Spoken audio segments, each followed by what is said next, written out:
আমাদের যুদ্ধ এখনো চলছে, আমাদের আন্দোলন এখনো চলছে। এবার যদি গুম করে দেয় আর তালাশ করো না, আব্বার কবরের পাশে একটা ইটা রেখে দিবা, মনে করবা যে ওখানে গেছে, কারণ এবার আর ফিরে আসবো না। 2024-এর আন্দোলনের মাধ্যমে আমরা আরমানকে ফিরে পেয়েছি, আজমি ভাইকে ফিরে পেয়েছি। আশা করেছিলাম যেখানে আপনারা যারা যারা হাতে প্ল্যাকার্ড নিয়ে বসে আছেন, ছবি নিয়ে বসে আছেন, আশা করেছিলাম যে এর থেকে আরও অনেকজন হয়তো ফিরে পাবো, ফিরে পাইনি। দোষারোপ করতে চাই খালি এই বর্তমান সরকারকে, কারণ তারা কিন্তু যখন ক্ষমতায় আসেন অনেক আশা দিয়েছিল আমাদেরকে বলেছিল যারা যারা গুম হয়েছে তাদেরকে ফিরিয়ে আনবে, যদি ফিরে না আনতে পারে তাদের তথ্য আমাদেরকে দিবে, তথ্যর পরে তারা বিচার প্রক্রিয়া শুরু করবে। এখন পর্যন্ত কিছুই পেলাম না। আপনাদেরকে জিজ্ঞেস করতে চাই, যখন শেখ হাসিনা আমাকে গুম করার হুকুম দিয়েছিল, ওটা কি হোয়াটসঅ্যাপে দিয়েছিল, লিখিত দিয়েছিল? কোন ফাইলে খুঁজে পাওয়া যাবে? পাওয়া যাবে না।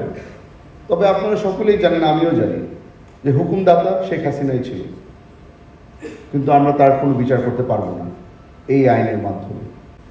যারা যারা এই গত 16 বছর ধরে যুদ্ধ করে এসেছে তাদের সাথে একবারও আলাপ আলোচনা করতে তারা প্রয়োজন মনে করলো না।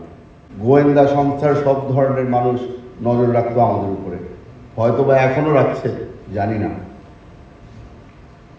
তারা এক জায়গায় জড়া হলেই আমাদেরকে বলতো এখানে দাঁড়াতে পারবেন না, সরে যেতে হবে। অনেকবার আমি মনে করেছিলাম কি বিপদের মধ্যে পড়ব, ঠিক আছে একটু সরে গিয়েই দাঁড়াই। ছোট ছোট বাচ্চারা তখন চিৎকার করে বলতো যাব না। তারা সাহস দেখিয়েছে আমাদেরকে। আজকে আপনাদের সামনে এত জোর গলায় কথা বলতে পারছি কারণ এই বাচ্চাগুলোর থেকে অনেকটা সাহস পেয়েছি আমরা। এই 1 বছর ধরে সকলে মনে করেছে যে শেখ হাসিনা পালিয়ে গেছে, নতুন সরকার চলে এসেছে, এখন তো বাংলাদেশ মুক্ত। বাংলাদেশ মুক্ত নয়, আমাদের যুদ্ধ এখনো চলছে, আমাদের আন্দোলন এখনো চলছে। এই যে আজকে আপনারা এখানে বসে আছেন, এটাও আন্দোলনেরই একই অংশ। আশা করি যতক্ষণ পর্যন্ত আমরা ন্যায় বিচার পাবো না, যতক্ষণ পর্যন্ত আমরা জবাব পাবো না, তথ্য পাবো না যে আপনাদের প্রিয়জনরা কোথায় আছে, কেমন আছে, আর যদি তারা নাই বা থেকে থাকে তাদের মরদেহটা কোথায় আছে, তাদেরকে কোথায় দাফন করা হয়েছিল।